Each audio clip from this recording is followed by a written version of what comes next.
Salam əziz uşaqlar, indi isə ev tapşırıqları mövzusuna diqqət edək. Mövzumuz cümlə üzvləri və baş və ikinci dərəcəli üzvlərlə bağlı ev tapşırığı ilədir. Verilmiş cümlələrdə mübtəda və xəbəri tapıb altından xətt çəkin və cədvəli tamamlayın. Gəlin diqqət edək.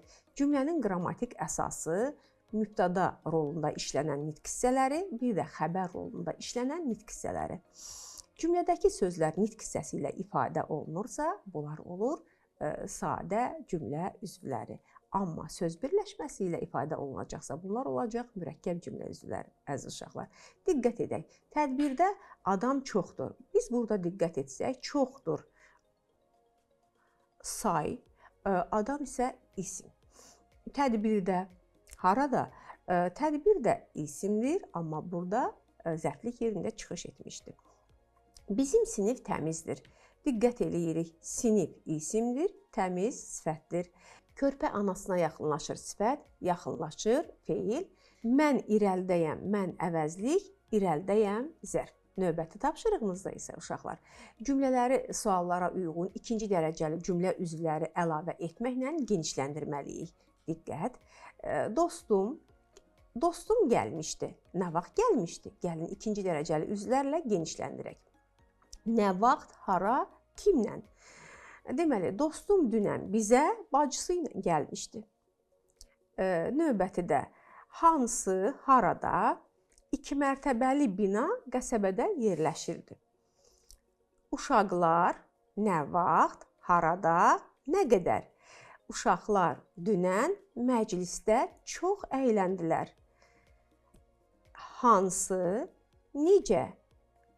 Həkim Kərimov mərhəmətli insandır. Diqqət edək.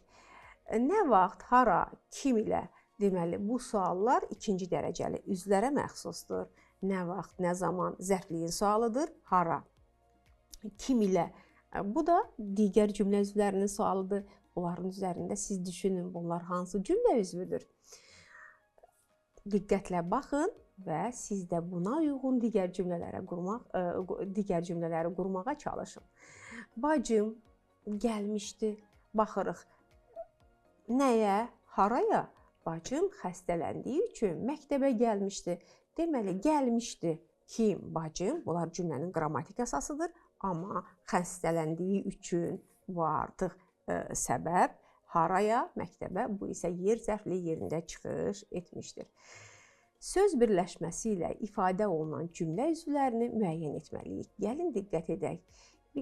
Söz birləşmələri bir sütundadır, sualları isə digər. Bizim gələcəyimiz gənclərə bağlıdır. Bizim gələcəyimiz nə? Nəbinin dostu idi. Kim idi?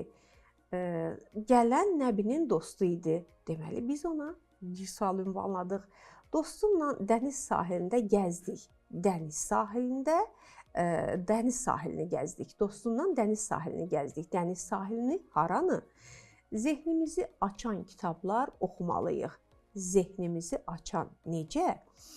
Tələbələr universitetin həyətində toplaşmışdılar. Universitetin həyətində harada? Əziz uşaqlar, bununla da bugünkü mövzumuz sona çatır. Mən inanıram ki, siz digər cümlələr üzərində də bu sxem əsasında tapşırıqları davam etdirəcəksiniz. Sağ olun, növbəti dərslərdə görüşənə qədər.